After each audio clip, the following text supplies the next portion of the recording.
everyone, this is Parveen from Learning Academy. Welcome to my YouTube channel. Today we are going to discuss PT speaking.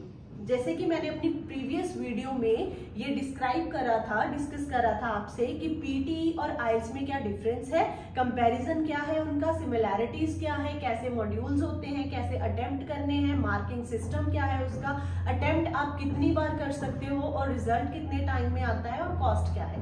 इन सारे questions की discussion हमने अपनी previous video में करी थी। So today we are going to discuss PT speaking कि जो PT का फर्स्ट मॉड्यूल है दैट इज स्पीकिंग, वो कितने मार्क्स का होता है, कितने क्वेश्चंस की टाइप्स आती है और कैसे कैसे उसमें मार्क्स जो है वो कंट्रीब्यूट करते हैं। सो फ्रेंड्स, इसमें क्या है कि जो फर्स्ट मॉड्यूल स्पीकिंग है पीटी का वो बहुत मार्क्स कंटेनिंग होता है, क्योंकि जो स्पीकिंग है उसी ने ही अपने मार्क्स जो है वो लिसनिंग और रीडिंग को देने होते हैं। तो इसमें ये आपको एक बेनिफिट हो जाता है कि पीटी की अगर आप स्पीकिंग बहुत अच्छी करते हो, इसमें अच्छी स्कोरिंग कर लेते हो आप, तो इसमें आपके जो कुछ मार्क्स हैं वो दूसरे मॉड्यूल्स में ऐड ऑन होते हैं, लाइक लिसनिंग और रीडिंग में ऐड ऑन होते हैं। So to start with the very first question आता है रीड अलाउड। रीड अलाउड जो है वो 6 to 7 क्वेश्चंस आपको आते हैं। आपकी स्क्रीन के सामने एक 6 to 7 लाइंस का पैराग्राफ होएगा जिसको आपने लाउडली रीड करना है। उसमें आपकी 3 चीजें जो है वो मेनली ज्यादा फोकस पे होती हैं। वो क्या चीज है? फर्स्ट आपकी ऑरल फ्लुएंसी। आपकी ऑरल फ्लुएंसी चेक होती है कि कितना फ्लुएंसी के साथ आप उस चीज को लाउडली पढ़ रहे हो। सेकंड होता है आपका कंटेंट, कि आपने कोई वर्ड अगर आपको डिफिकल्ट लग रहा है, आपने उसको स्किप करा है या फिर आपने उस चीज को कॉन्टिन्यूशन में बोला है।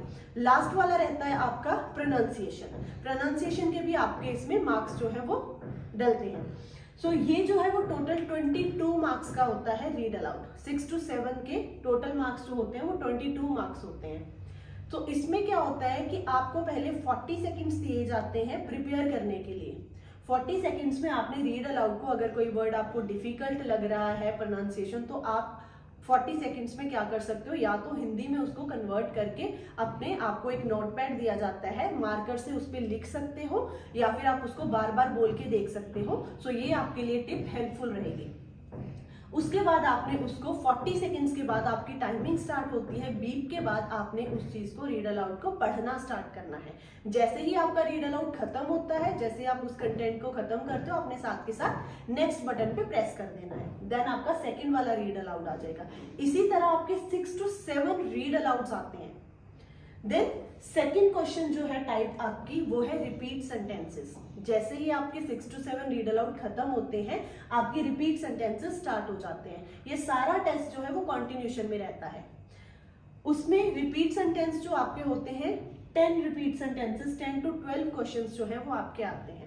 रिपीट सेंटेंसेस है, दैट मीन्स कि नाम से क्लैरिटी है कि आपको सेंटेंस आता है। एक सेंटेंस जो होता है वो 10 to 12 वर्ड्स का सेंटेंस होता है, जिसको आपने पहले ऑडियो चलेगी सुन के उसी सेंटेंस को आपने रिपीट करना है अपनी नेटिव लैंग्वेज में। जरूरी नहीं है कि आप उस चीज का एक्सेंट भी फॉलो करो, कि अगर आपको उसमें ब्रिटिश एक्सेंट सुनाई दे रहा है आपको ऑडियो में, तो आप सेम एक्सेंट फॉलो करो, इट डजंट मैटर। तो आप अपने नेटिव स्पीकर हो तो आप नेटिव लैंग्वेज में उस चीज को बिना रुके, बिना पॉजेस के उस चीज को रिपीट करोगे। इसमें भी आपकी प्रोनाउंसिएशन, आपका कंटेंट और आपकी ऑरल फ्लुएंसी बहुत मैटर करती है।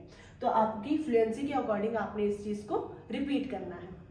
इसमें भी आपको सिर्फ 3 to 4 सेकेंड्स मिलते हैं कि आपने इंस्टेंटली बाद में रिपीट करना होता है सेंटेंस। सो इसमें इतना ज्यादा टाइम नहीं मिलता कि आप उस चीज को लिख पाओ या पूरे पूरे वर्ड्स लिख पाओ। तो इसके लिए टिप ये है, या तो आप इनिशियल्स लिख सकते हो। इनिशियल्स इन द सेंस कि अगर आपको 10 to 12 वर्ड्स का एक सेंटेंस बोला है उन्होंने, तो आप क्या करोगे, 10 to 12 वर्ड्स के ही इनिशियल्स लिख लोगे। फर्स्ट वाला वर्ड जो है वो लिख लोगे आप, तो उससे आपको याद रहेगा कि हाँ आपने इतने वर्ड्स का एक सेंटेंस बनाना है। सेकंड टिप ये है, या तो आप हाफ सेंटेंस याद रख सकते हो और हाफ सेंटेंस लिख सकते हो, तो उसको आप रिपीट कर दो, क्योंकि इतना टाइम नहीं होएगा वहां पे कि आप पूरे का पूरा सेंटेंस लिख पाओ। सो ये आपकी टिप रहेगी। तो क्वेश्चन जो है इसके मार्क्स जो है रिपीट सेंटेंसेस के वो 32 मार्क्स के होते हैं, ये जो कि सबसे ज्यादा मार्क्स कंटेनिंग है, क्योंकि इसी के मार्क्स जो है आगे लिसनिंग में ऐड ऑन होंगे। सो वो हम बाद में डिस्कस करेंगे। Then third type of question है describe images. Describe images. So इन सब क्वेश्चंस के नेम में ही क्लैरिटी है कि आपने करना क्या है उन क्वेश्चंस का, डिस्क्राइब करना है आपने इमेजेस को। सो आपके सामने 4 to 5 इमेजेस आएंगी, एक एक करके आपको इमेजेस आएंगी। जैसे फर्स्ट आपको कोई पाई चार्ट आ गया, टेबुलर चार्ट आ गया, लाइन ग्राफ आ गया, बार ग्राफ आ गया, कोई पिक्चर आ गई, कोई मैप आ गया, तो उस चीज को आपने जस्ट अपने वर्ड्स में डिस्क्राइब करना है। इसमें और क्या चीज होती है कि जब भी आपने बोलना स्टार्ट करना है उससे पहले आपको 40 सेकेंड्स का टाइमर मिलता है, जिसमें आप अपनी इमेज को डिस्क्राइब करने के लिए प्रिपेयर कर सकते हो। तो इस प्रेपरेशन टाइम में आपने देखना है कि आप कौन सा कंटेंट कैसे बोलोगे, कैसे आपने स्टार्टिंग करनी है, कैसे आपने उस चीज को कंक्लूड करना है। इसमें भी आपकी ऑरल फ्लुएंसी, कंटेंट और प्रोनाउंसिएशन मैटर करती है। सो ये 22 मार्क्स के होते हैं टोटल। 4 to 5 इमेजेस आएंगी जो कि 22 मार्क्स की होंगी। Then next one is retell lecture. So इसके नाम से क्लैरिटी है, रीटेल दैट मीन्स कि दोबारा से आपने बताना है। किसको बताना है? लेक्चर को। सो आपको एक ऑडियो सुनाई देगी, उसमें एक लेक्चर जो है वो चल रहा होगा। लेक्चर जो होगा 2 मिनट्स का हो सकता है या 2 मिनट से कम हो सकता है।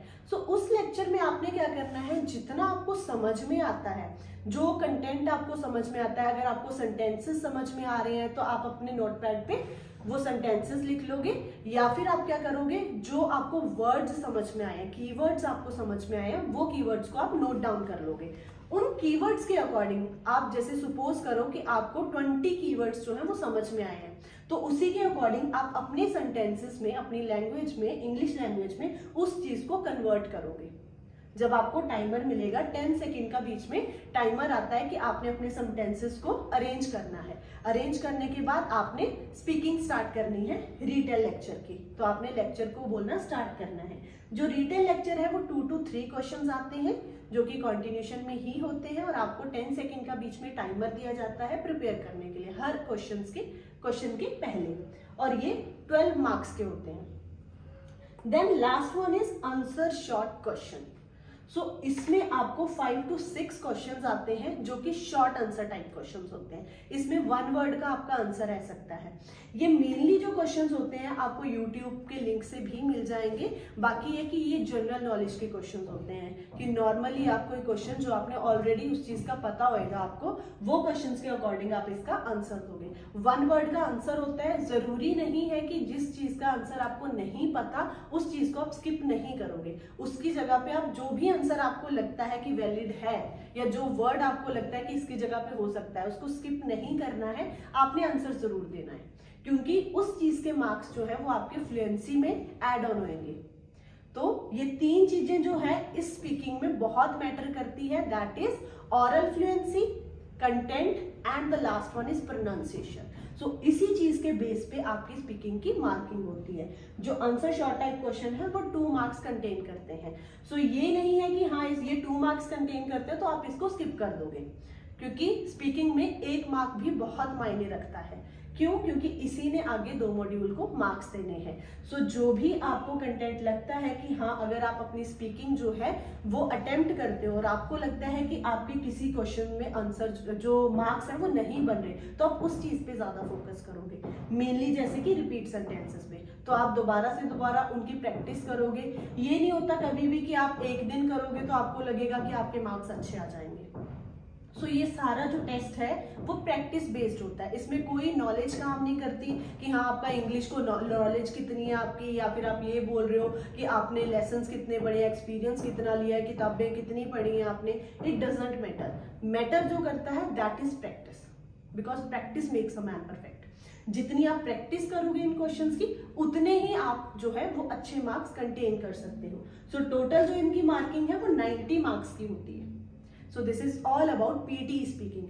If you have any query, so please drop your comment in comment section. Thank you for watching.